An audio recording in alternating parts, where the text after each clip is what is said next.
Hello everybody and a very warm welcome to the TVKF show by RTL AdAlliance. We are coming to you live from the RTL studios here, the beautiful studios here in Cologne. And I'm Louise Eklund, I'm your journalist today, and I'm very happy that you have all joined us here this afternoon. So we're thrilled to have you with us today. We will of course be exploring the latest edition of the TVKF, your annual report on the key trends in the total video landscape. Each year this report brings together the insights you need to stay ahead in a constantly evolving advertising industry. And today we're here to celebrate a marriage. Yes, you heard me, a wedding between tech and human. They say, I do. The future is all about convergence. Together they are a power couple, already transforming how we think about the future and opening up new opportunities for brands, consumers and media. So what's on the agenda for today? Well, we'll be unveiling the key findings, of course, from this year's report. And with us today on set, Eva Lihotzky, General Manager of Service Plan AI Lab. She will be discussing advertising strategies in the age of AI. Thanks again for joining the TVKF show. Now let's dive right in with the Marketing Director at RTL AdAlliance, Aurélie Brunet de Corsou. Aurélie, how are you doing? I'm great, thank you. Nice to see you again. Nice to see you. So we're kind of getting the impression that RTL AdAlliance has become a wedding planner this year. You seem to be organising quite the marriage between tech and humanity. Yes, I love it. So actually it is really in our DNA to find the synergy between the different players of the total video landscape. And that's what we're doing now with the human and tech, because they are really the two forces shaping our industry, right? They are, yes, I think we are. We're observing this all together. But now, why now, actually? Why is this the right moment for the tech and human marriage? Well, it has been precisely 2 years now since the AI generation took off. And I can't say that we really know where we're going, how it will evolve. But for sure, we are starting to using it. We're starting to see a bit its strength, where the humans are still irreplaceable, of course. And I think that's a good moment. I do think it's a great moment. Before we dive in a little bit deeper into the tech side, let's start with what we humans are actually bringing to this marriage.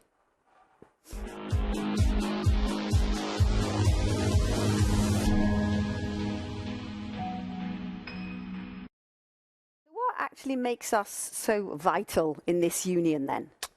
It's simple, profound emotions. Emotions, okay. Yes, our ability to connect and to create long-lasting relationship with humans, but also with brands, is really what sets us apart. You know, our ability to add this human touch, you know, the context, the depth. I think it's something that technology alone can't replicate. Mm-hmm. And in the media, when you use, of course, emotional intelligence, it genuinely resonates with the audiences every time. And when we talk about emotions, we're also talking, of course, about creativity and, of course, content. So here is a quick look at what this means for the RTL group. Take a look.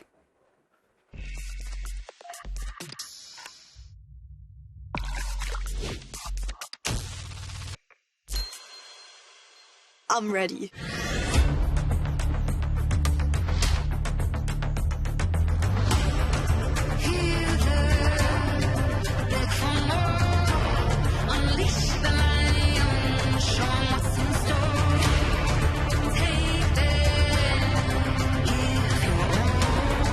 Watch them adore.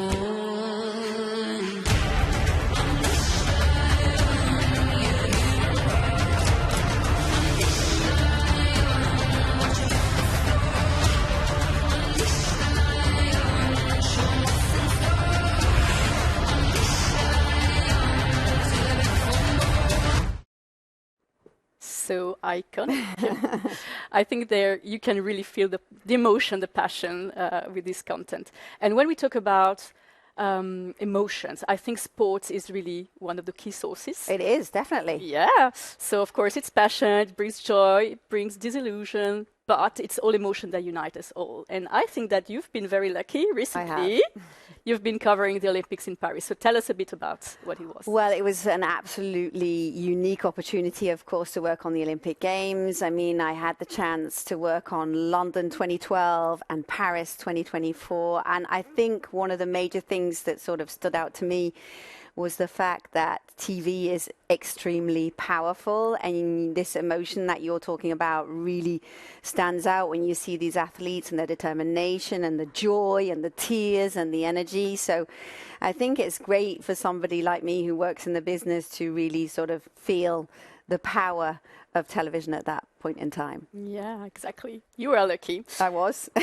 So every year, as you know, hopefully the TVK Fact is monitoring, all the top shows of the previous year. And when we talk about sports, of course, we have to start with the NFL. Oh, yeah. Yeah. So in the US, there is this huge American football competition, and the final achieved 113 million viewers. That's quite impressive. In Japan, apparently people love the baseball, and the quarterfinal between Japan and Italy gathered 13 million viewers, quite good as well. Whereas in the UK, women do the best. Girl power. Yeah. So the Women's FIFA World Cup gathered more than 7 million viewers. Okay. Good numbers. Yeah, these are really great figures, of course, here. And of course, the emotion that sport provokes is something brands can really tap into as well, isn't it? Yeah, exactly. So we have this great research from System 1. And what they've done is that they studies how a creative that is tapping into your left brain, so meaning that is really product-centric, bringing you rational data, and at the end aiming at a short-term response, okay? Whereas there are creative that are tapping into activating the right part of your brand, that are more, so to say, human-centric, that are trying to create a holistic impression and create an emotional storytelling. And actually, this approach is much more effective, of course, to create a brand, but also to create long-lasting memories. And the ad recall is 60% higher when you activate, the right part of the brand rather than, the product centricity. Very interesting. And to effectively, of course, target our audience, we need to understand what they really like. While sport is a great starting point, predicting consumer habits requires effort, of course, and analysis, right? Well, yeah, exactly. Of course, the humanity is not this monolithic group. So we have to, go into the detail and the regional cultural specificities. And that's what we do with the TVK Fact every year. So we analyze the viewing habits of more than 13 markets.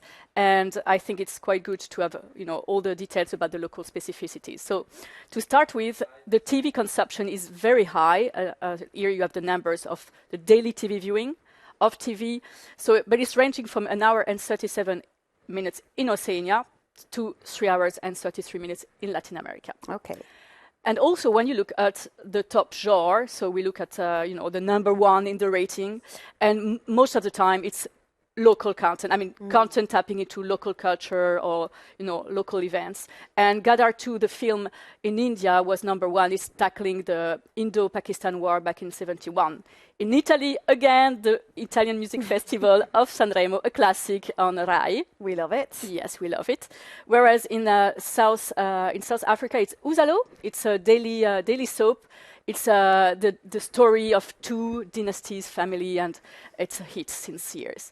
In the US, since almost 100 years, I've never been there, but for the Thanksgiving Day parade, apparently it's a must with, the big alien balloon and, crazy audience shares. Spectacular. In New Zealand, less positive, but people gather in front of the news for the tropical storm Gabrielle.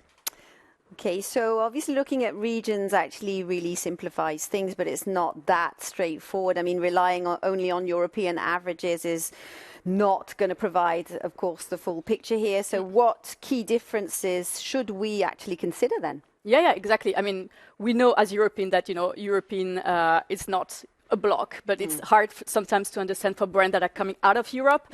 But if we look at 3 countries, Portugal, France and Poland, you can really see the differences. So first off, when you look at the time spent daily on TV, it ranges from 4 hours and 41 minutes in Portugal to 3 hours and 24 minutes in France.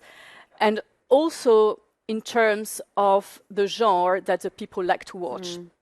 If we look at the top 10 programs of 2023, excluding sports, what we see that the people like to watch really differs a lot. So you can see that the Portuguese apparently are very much into the game shows, whereas the French love the series and movies, and the police, the news and politics. I love series and movies. So because I'm English and French, I'm feeling more French right now.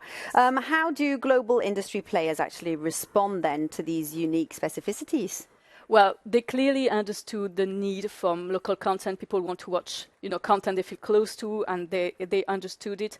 And in 2023, it's very interesting to see that for the first time, the global streamers, they invested more into European originals, so 53% of the spends, rather than acquiring European series and movies rights. So I think, we need to produce this high quality premium content that the people are asking us. It's just that we need this collaboration between the local broadcasters and the global streamers to make it happen. Okay. And just to give you one example among a lot, several, BBC struck a deal with Disney for their Doctor Who series. And of course, you can watch Doctor Who on the BBC in the UK, but then you can watch it on 150 countries thanks to Disney+. Super series as well. It was sort of something that went through my childhood as well, Doctor Who. But I guess, of course, broadcasters are champions when it comes to creating programs that create really sort of I think the word is an attachment. Is that correct? Yes. Okay. Yes, we have the example, the local broadcasters are really the best position to understand, the taste of the local communities. And just to give you an example, I don't know if you know the show Dragon's Den. It's TVKF mon associé in France. French, yes. So it's this startup pitching program. It's die Höhle der Löwen in Germany. And it really works for all kind of target groups, especially the upper class.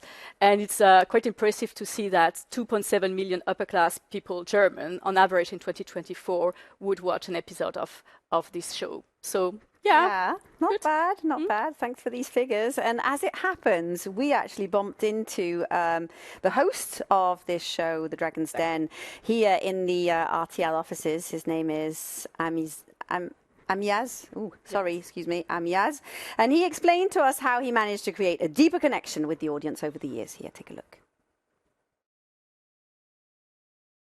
I think the trick over the years is not to create an atmosphere, it's more just to listen to them, to understand how they think, how they feel, and how important it is to them to come into die Höhle der Löwen. Everything actually comes from that. Everyone who knows me knows that I prepare myself for the people for 100%. Because I realized if your interview partner realized that you prepared for him or for her, more than maybe they expected, they are ready to talk with you about what is very close to their heart and what is really important to them.